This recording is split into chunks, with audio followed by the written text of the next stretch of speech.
couple of really bad things, the good things first. So there were a couple of startup companies that were gobbled up by the OEMs. I mean, there was the Californian company that went for a three-digit billion-dollar amount to General Motors. Then Audi is forming their own daughter company for autonomous driving.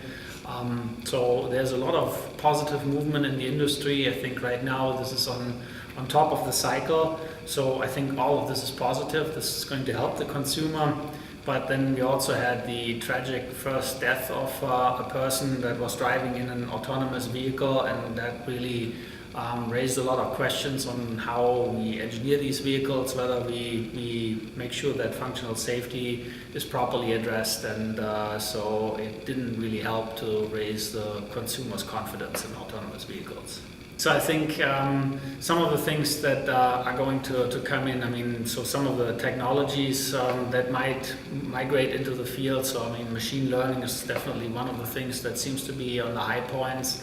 So then different sensor technologies that might come in. I mean, maybe we will see more LiDAR systems coming into the vehicles. Then we'll also see advances in how we fuse sensor data and then make sure that we can basically play the strengths of the sensors and downplay the weaknesses by getting a more holistic image out of these vehicles. And then the third thing is going to be the cloud connection. I mean, be it hopefully that we see V2V and V2X take off, but then also how to interface with the cloud and then get information and data out of the cloud.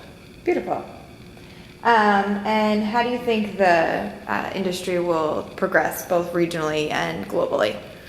Yeah, globally, I mean, I think there's going to be a couple of challenges. So in developing countries, India, for example, I mean, if you go on an interstate, then an interstate looks very much different than an interstate in Europe or in the US would look like. I mean, there are animals out there, might be pedestrians, and then I don't even want to talk about city driving in India. I mean, this is, even the regular Western European will have trouble handling that. And then so try to imagine a machine having to function in this environment.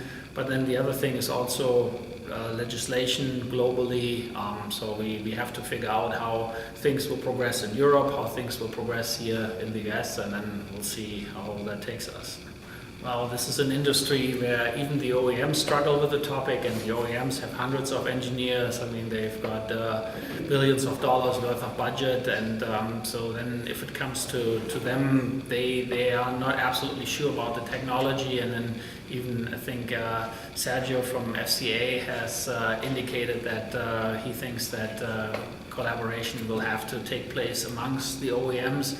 But then if you go to a tier one, then it's even worse. I mean, then the engineering staff is smaller. So without going to a convention like this one where you can talk with your peers and then exchange information, I think it's going to be extremely difficult to really form an opinion, ground yourself, and then see if you're either mainstream or if you are going in the total opposite direction. And depending on what you want, I mean, if you don't want to be mainstream, it might be good to go in the opposite direction. But if you don't know that, you can make a conscientious decision. And so I think that's helping attending an event like that.